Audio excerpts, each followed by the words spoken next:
वो action lover है, इसी कारण वो एक्शन वाली मूवीज भी बहुत अच्छे से देती है। इस मूवी में आपको एडवेंचर के साथ में एक्शन भी फुल ऑन बोनस के साथ में मिलेगा। तो चलिए मैं मॉन्स्टर्स की दुनिया में कहानी की शुरुआत में हमें एक बहुत ही बड़ा सा जहाज दिखाया जाता है, लेकिन ये जहाज पानी पे नहीं चल रहा था, बल्कि ये जहाज रेगिस्तान में चल रहा था। ये दुनिया हमारी दुनिया नहीं थी, ये दुनिया एक दूसरी दुनिया थी जहाँ के लोग भी अलग थे, कल्चर भी अलग था और साथ ही साथ वहाँ पे मॉन्स्टर्स भी रहा करते थे। अब उस शिप पे जब वो रेगिस्तान में दौड़ रही थी, उन सब का एम था कि वो सामने दिख रहे स्काई टावर पे जाके उसके मेन दरवाजे को बंद कर दे, ताकि वहाँ पे रहने वाले मॉन्स्टर दूसरी दुनिया में ना जा सके और वहाँ के इंसान हमारी दुनिया में ना आ सके। वहाँ उस शिप में बैठे सभी वॉरियर्स आपस में एक दूसरे से कन्वर्सेशन भी कर रहे थे कि तभी वहाँ पे सबटेरियन मॉन्स्टर उन लोगों पे हमला कर देता है। ये मॉन्स्टर रहता है जमीन के अंदर। सभी वॉरियर्स को उससे लड़ना मालूम था, इसीलिए वो अपनी शिप को कैसे तैसे करके उस रेगिस्तान में आगे बढ़ाए जा रहे थे। लेकिन उस मॉन्स्टर का हमला इतना जोरदार था कि उसमें से निकल के एक वॉरियर वहीं रेगिस्तान में गिर जाता है और बाकी के लोग शिप में सवार होकर आगे निकल जाते हैं। अब कहानी पहुंच जाती है हमारी दुनिया में, यानी कि प्रेजेंट टाइम के अंदर। यहाँ पे सोल्जर्स की टीम अपनी जीप में बैठे रेगिस्तान का दौरा करने के लिए निकली थी। उनके साथ इनकी पहले वाली टीम अल्फा और ब्रावो भी साथ में ही थी। ये टीम जो जा रही थी ये अल्फा थी और इनसे पहले ब्रावो टीम आगे निकल चुकी थी, लेकिन उस ब्रावो टीम की जिप्सियों का कहीं भी दूर दूर तक कोई निशान नहीं था, इसीलिए वो लोग उन्हें आगे की तरफ ढूंढने के लिए निकल जाते हैं। जब वो उस रास्ते में जा रहे थे तो वो अपने राइट और लेफ्ट के अंदर बड़े बड़े पत्थर देखते हैं। उन पत्थरों पे कुछ लिखा हुआ था और ये लिखा हुआ था कोई बहुत पुरानी शैली के अंदर, मानो कि इसके ऊपर आपको कुछ वार्निंग साइंस लिखे थे या फिर ऐसा रास्ता कि जो आपको दूसरी दुनिया में ले जाएगा। और अब वो देखते हैं कि उनके सामने एक बहुत ही बड़ा तूफान आने लगता है। तब इन जीप के सारे सोल्जर्स को लीड कर रही थी लेडी सोल्जर। वो लेडी सोल्जर होने के बावजूद भी काफी स्ट्रॉन्ग और इंटेलिजेंट थी, इसीलिए वो सोल्जर्स में हेड थी। सभी को पता चल चुका था कि ये जो आने वाला तूफान है इसके अंदर हमें कुछ भी हो सकता है, इसीलिए सब एक बार अपनी अपनी फैमिली को याद करते हैं। उसमें से एक सोल्जर अपने गले में पहनने वाला पैंडल अपने पैर में पहन लेता है और कहता है कि अगर मुझे कुछ हो जाए तो शायद इस जूते से मुझे पहचाना जा सकता है। अब लेडी सोल्जर उन सबको ये ऑर्डर देती है कि हमें आगे नहीं जाना चाहिए, बल्कि हमें यहीं से ही अपना रास्ता मोड़ लेना चाहिए। रास्ता मोड़ने पर और तेज गाड़ी चलाने के बावजूद भी वो तूफान इन जिप्सियों को अपने अंदर खींच ही लेता है। काफी मशक्कत करने के बाद में ये तूफान इन्हें बहुत ही बुरी तरीके से घायल करके रेगिस्तान में गिरा देता है। और अब ये रेगिस्तान कोई आम रेगिस्तान नहीं था, बल्कि ये लोग पहुंच चुके थे दूसरी दुनिया के अंदर, यानी कि वो जो तूफान आया था वो दूसरी दुनिया में जाने का रास्ता था और सभी लोग अब इस रास्ते में फंस चुके थे। हालांकि इस टाइम तक अभी पूरी की पूरी टीम जिंदा थी, एक भी मेंबर मरा नहीं था। उन्हें दूर दूर तक कहीं आने जाने का रास्ता नहीं दिख रहा था, इसलिए लेडी सोल्जर उसमें से एक सोल्जर को कहती है कि तुम रेत के टीले पे जाके आगे का रास्ता देखो। जब वो सोल्जर ऊपर टीले पे पहुंचता है तो वो सभी को बुलाता है और कहता है कि आप सबको ये देखना चाहिए। सभी को वहां पे अपनी ब्रावो टीम दिखती है। जब सब जने जाके उन जिप्सी के पास में पहुंचते हैं तब वो देखते हैं कि जिप्सी के अंदर बैठे सारे के सारे सोल्जर्स जल के राख हो चुके हैं। और सबसे इंटरेस्टिंग चीज ये थी कि वहां पे किसी भी लड़ाई झगड़े का कोई निशान नहीं था, ना ही हाथापाई का निशान था, ना ही अगर किसी ने उन पे हमला किया था तो उसकी बॉडी थी। वहां पे सिर्फ और सिर्फ गोलियां चली थी, लेकिन ये गोलियां भी आखिर चली किस पे थी? सभी जने इन बातों को बिल्कुल समझ नहीं पाते हैं कि आखिर उन सोल्जर्स का इतना बुरा हाल किसने किया होगा। अब जो टीम के लोग जिंदा बचे थे वो अपनी गाड़ियों को ठीक करके आगे निकलने की कोशिश करते हैं कि आखिर उन्हें रास्ता तो देखना ही था। इस समय वो वॉरियर भी इन लोगों को देख लेता है जो कि उस जहाज में गिरा था। इस वॉरियर का नाम था हंटर। अब जब सारे के सारे सोल्जर अपनी गाड़ियों में बैठ के आगे निकलने वाले होते हैं कि तभी वो पहुंच जाते हैं एक बहुत ही बड़े स्केलेटन में। वो सोचते हैं कि ये डायनासोर का स्केलेटन होगा, लेकिन ये स्केलेटन तो डायनासोर से भी बहुत ही ज्यादा बड़ा था। कि तभी वहां पे वो वॉरियर उन स्केलेटन में एक निशाना साधता है और उन लोगों को वार्निंग देता है कि ये जगह सुरक्षित नहीं है, तुम्हें यहाँ से निकलना पड़ेगा। और इस बात को लेडी सोल्जर समझ भी जाती है कि तभी वहां पे वो सबको यहाँ से निकलने का इंस्ट्रक्शन देती है, लेकिन तब तक काफी देर हो चुकी थी। वही जानवर जो शुरुआत में था, यानी कि सबस्टेरियन, जो कि रेगिस्तान के अंदर रहता है, वो निकल के बाहर आ जाता है सबके सामने और एक एक करके सबको मार गिराता है। वहां पे हंटर भी इन लोगों की हेल्प करता है। वो अपने तीर कमान में से उस मॉन्स्टर पे निशाने लगाता है ताकि वो एक बार के लिए डिस्ट्रैक्ट हो जाए और इन लोगों को बचने का मौका मिल जाए। अब बचे कुछ सोल्जर पहुंच जाते हैं पहाड़ी की चट्टानों के बीच में, जहां पे उन्हें लगता है कि वो सेफ है, लेकिन ये इनकी बहुत बड़ी गलती थी। ये दुनिया हमारी दुनिया से बहुत ही अलग थी। यहाँ पे आपको दिन में भी मॉन्स्टर्स मिलेंगे तो रात में भी मॉन्स्टर्स आपको यहाँ पे बचने का मौका नहीं देंगे। अब यहाँ पे कुछ सोल्जर्स बैठे थे और बात कर ही रहे थे कि तभी वहां पे पहुंच जाता है नर्सल्स। अब ये नर्सल जो मॉन्स्टर था वो एक स्पीशीज थी स्पाइडर की, यानी कि स्पाइडर और इससे भी भयानक जीवों से मिलके बना था ये मॉन्स्टर, और वो एक ही बार के अंदर हमारी लेडी सोल्जर को उठा लेता है। इसी कारण वो बहुत बुरी तरीके से बेहोश हो जाती है। सभी के सभी सोल्जर उसके ऊपर अटैक करते हैं, यानी कि उसके ऊपर गोलियां बरसाना शुरू कर देते हैं, लेकिन वो मॉन्स्टर इतने इजीली खत्म नहीं होने वाले थे। बाकी के सोल्जर लेडी कैप्टन को मरा हुआ समझ के वहां से आगे निकल जाते हैं, लेकिन वहां पे आगे जाने के बाद में कोई भी नहीं बचता है। वो जो मॉन्स्टर थे वो उन्हें भी खत्म कर देते हैं। लेडी सोल्जर के ऊपर उस मॉन्स्टर का जो हमला हुआ था उसके कारण वो घायल हुई थी, मरी नहीं थी। इसी कारण थोड़े टाइम बाद के अंदर उसको होश आता है, लेकिन होश आने के बाद में भी उसके साथ अच्छा नहीं होता है। वापस से वो मॉन्स्टर उसके पास आ जाता है और उसे खा लेता है और वो उसे उगल देता है अपने ही घर के अंदर। यानी कि उस मॉन्स्टर ने एक ऐसा घर बनाया था जहां पे लोगों को उगल उगल के वो रखता था, और साथ ही साथ उसके वहां पे बहुत सारे अंडे भी थे। इस टाइम पे भी लेडी सोल्जर की किस्मत अच्छी थी क्योंकि वो मरी नहीं थी। अब वो खुद को उस चिपचिपे से कवच में से बाहर निकालती है और देखती है कि उसके सारे के सारे दोस्त मरे हुए थे। तभी वहां पे उसको एक हैंडबैग मिलता है जिसके अंदर स्प्रे और लाइट थे। अब वो लाइट के सहारे से वहां से बाहर निकलने की कोशिश करती है कि तभी उसे उसका एक सोल्जर मिल जाता है। वो सोल्जर अब एक नॉर्मल सोल्जर नहीं था, बल्कि उस पे वैनम का असर हो चुका था। इसी कारण उसका शरीर फटने लगा था, उसमें से फफोले निकलने लगे थे और दूसरे दूसरे जानवर निकलने लगे थे।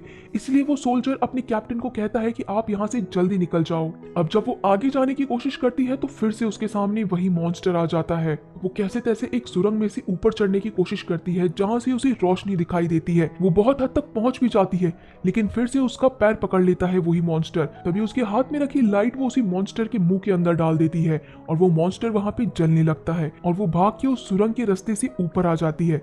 जब वो वहां ऊपर आती है तो देखती है कि वो मॉन्स्टर इस धूप में नहीं निकल सकते हैं, यानी कि ये जो मॉन्स्टर है सिर्फ और सिर्फ अंधेरे में ही रहते हैं और अंधेरे में बाहर निकलते हैं। इसीलिए अब वो एक जगह शांति से बैठ जाती है और समझती है कि आखिर वो कहां पहुंच गई है, क्योंकि अब वो सिर्फ और सिर्फ अकेली बची थी। कुछ ही देर के अंदर वो एकदम ऊंची चट्टान पे पहुंच जाती है और वहां पे रखे पत्थरों को रेगिस्तान में फेंकती है। तब उसे पता चलता है कि दिन के अंदर रेगिस्तान वाला मॉन्स्टर बाहर आ जाता है और अब वो खुद के निकलने के लिए रास्ता ढूंढती है। कैसे तैसे करके वो चट्टानों के सहारे आगे बढ़ती है। अब वो अपना रास्ता देख के आगे की तरफ निकलने लगती है। अब वहां पे उसे वही शिप मिलता है जो कि एक टाइम में वॉरियर्स का शिप हुआ करता था। वो उस शिप में जाके देखती है कि शायद उसे कुछ पानी मिल जाए, लेकिन तभी वहां पे हंटर पहुंच जाता है और हंटर सोल्जर के ऊपर अटैक कर देता है। यहाँ पे ना तो सोल्जर कम था ना ही हंटर कम थे, दोनों के पास में फाइट करने की बहुत ही अच्छे स्किल थे। दोनों एक दूसरे से बहुत बुरी तरीके से लड़ने लग जाते हैं क्योंकि हंटर को लगता है कि ये बाहर की दुनिया से आए हुए इंसान हमें बहुत ज्यादा ट्रबल करते हैं और ये शायद हंटर को भी नुकसान पहुंचाएंगे, इसीलिए वो लेडी सोल्जर पे अटैक करता है। अब वो उसके हाथ बांध के उसे अपने ही शेल के अंदर ले आता है। हंटर जब से अपनी शिप से अलग हुआ था तब से उसने खुद के रहने के लिए एक जगह बना ली थी। ये जगह ऐसी थी जहाँ पे दूसरे कोई मॉन्स्टर हंटर के ऊपर अटैक नहीं कर सकते थे। अब वो लेडी सोल्जर को भी उसी शेल के अंदर ले आता है। अगली सुबह हंटर वहां से बाहर निकल के आगे जाने का रास्ता देख रहा था कि बाकी का रास्ता सेफ है या नहीं है। जब वो ऊपर आके देखता है तो वहां से लेडी सोल्जर गायब हो चुकी थी और जैसे ही वो पीछे मुड़ता है लेडी सोल्जर फिर से उस पर अटैक कर देती है। इन दोनों में फिर से बहुत ही बुरी तरीके से फाइट हो जाती है क्योंकि ये एक दूसरे को अभी भी यही सोच रहे थे कि नुकसान पहुंचा सकते हैं। अब वो लोग लड़ते लड़ते पहुंच जाते हैं रेगिस्तान के अंदर और रेगिस्तान के अंदर एक बार ऐसा होता है कि हंटर का पैर फिसल जाता है उन मॉन्स्टर्स वाली सुरंग के अंदर। वो जैसे ही गिरने वाला होता है तब वहां पे लेडी सोल्जर को लगता है कि हम अगर एक दूसरे को ही मार देंगे तो हमारे साथ में क्या होगा, हम दोनों में से कोई भी नहीं बचेगा। तब वो वहां पे हंटर की जान बचा लेती है और उसे ऊपर खींच लेती है। हंटर हमारी दुनिया से नहीं था, इसी कारण उसे हमारी लैंग्वेज समझ नहीं आती है। तब लेडी सोल्जर उसे कम्युनिकेट करने की कोशिश करती है कि हम दोनों एक दूसरे को नहीं मारेंगे। ये बात हंटर भी समझ जाता है और अब ये दोनों एक टीम बन जाते हैं यहाँ से निकलने के लिए। हंटर उसे रेगिस्तान की उस छोर पे ले जाता है जहां से आगे निकलते ही उनका सामना मॉन्स्टर से हो जाएगा।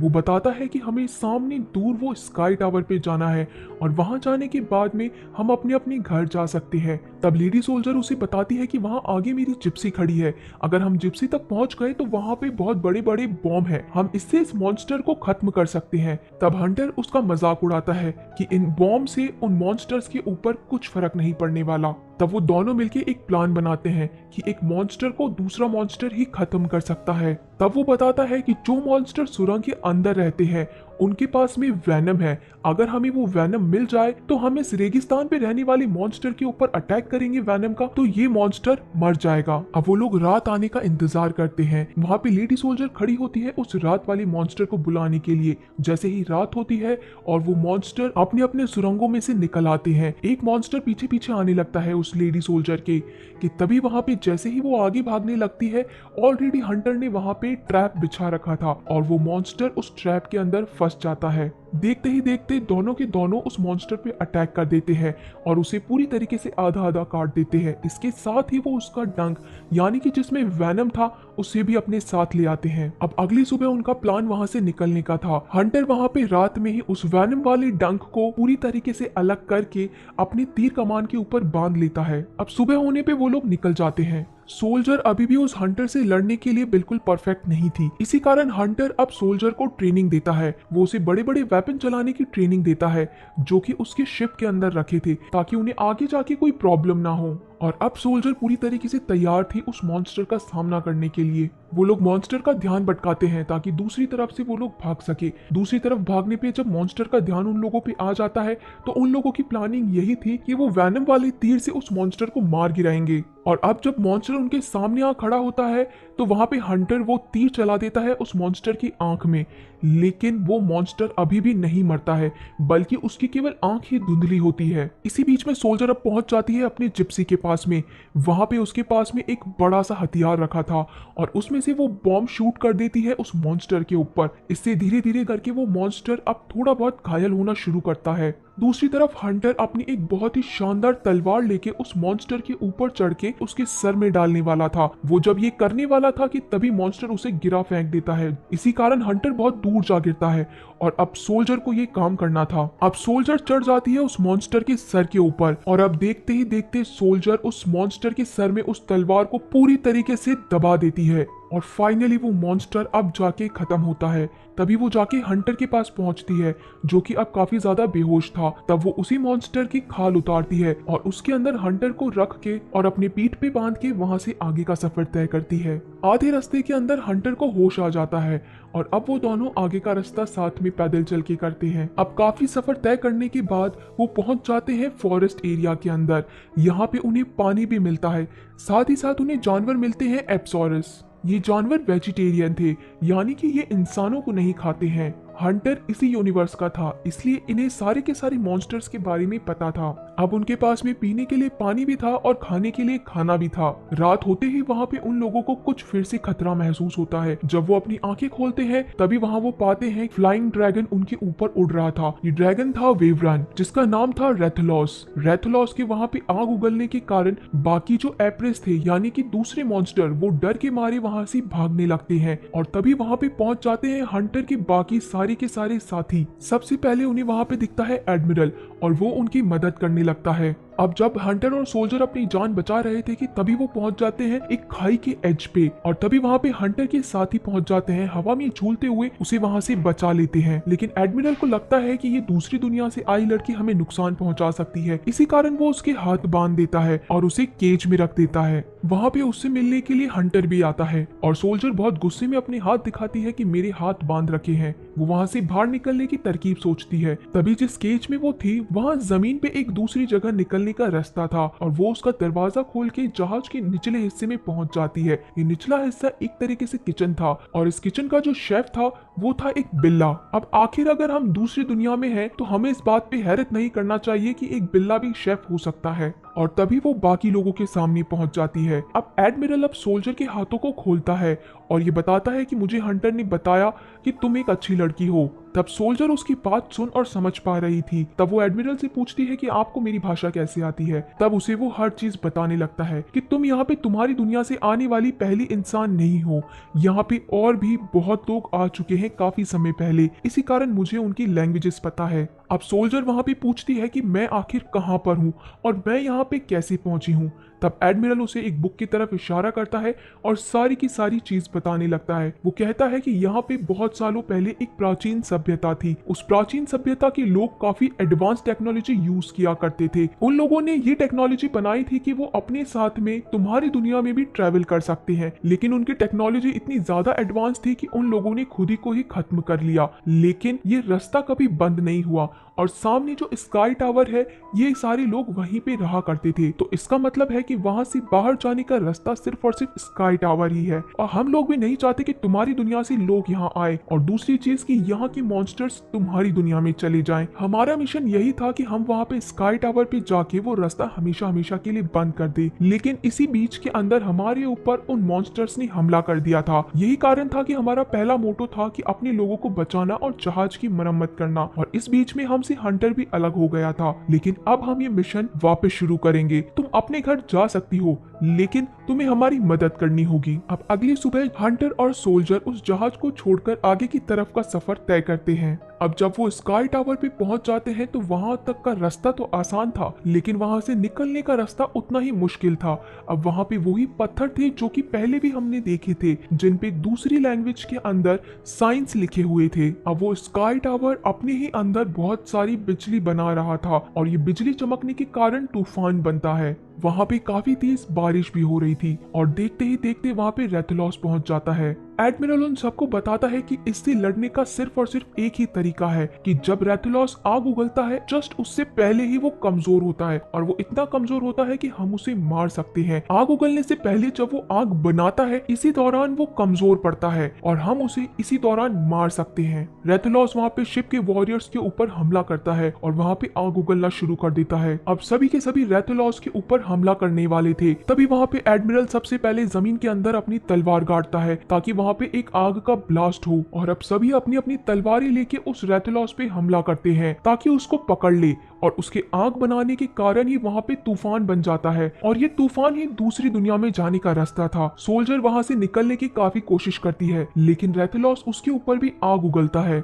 और अब वो पहाड़ी की एक ऐसे एज पे थी जहाँ से गिर के या तो वो मर सकती थी या फिर दूसरी दुनिया में पहुंच सकती थी। अब इतने बुरे हमले के बाद में वो सीधी गिरती है, लेकिन वो पहुंच जाती है वापस से अपनी ही दुनिया में। अब जब उसकी आंखें खुलती है तो वहाँ पे सर्च ऑपरेशन ऑलरेडी चल रहा था, क्योंकि वहाँ पे अल्फा और ब्रावो टीम के सारे सोल्जर्स प्लस उनकी जिप्सियां एक साथ ही गायब हो गई थी और उनमें से सिर्फ और सिर्फ यही लेडी सोल्जर बची थी। सभी लोग उसका फर्स्ट एड स्टार्ट कर देते हैं, उसे स्ट्रेचर पे डाल के वापस से आर्मी के प्लेन के अंदर ले जाते हैं। सभी उससे पूछने की कोशिश करते हैं कि आखिर बाकी के मेंबर्स कहाँ हैं जो आपके साथ में थे। वो उन्हें कुछ बताने की कोशिश कर ही रही थी कि वहाँ पे रेथलॉस पहुंच जाता है। होता ये है कि जब सोल्जर वहाँ से कूद रही थी तो वो दरवाजा खुला रह जाता है, इसी कारण वो रेथलॉस भी अब इन्हीं की दुनिया में पहुंच जाता है और वो सबसे पहले इन्हीं के प्लेन पे अटैक करता है। एक एक करके वो इनके विंग्स तोड़ देता है और आग उगलने लगता है। वहाँ पे जो दूसरी जिप्सियां थी वो भागने की कोशिश करती है, लेकिन रेथलॉस की आग के कारण वो कोई भी नहीं बच पाता है।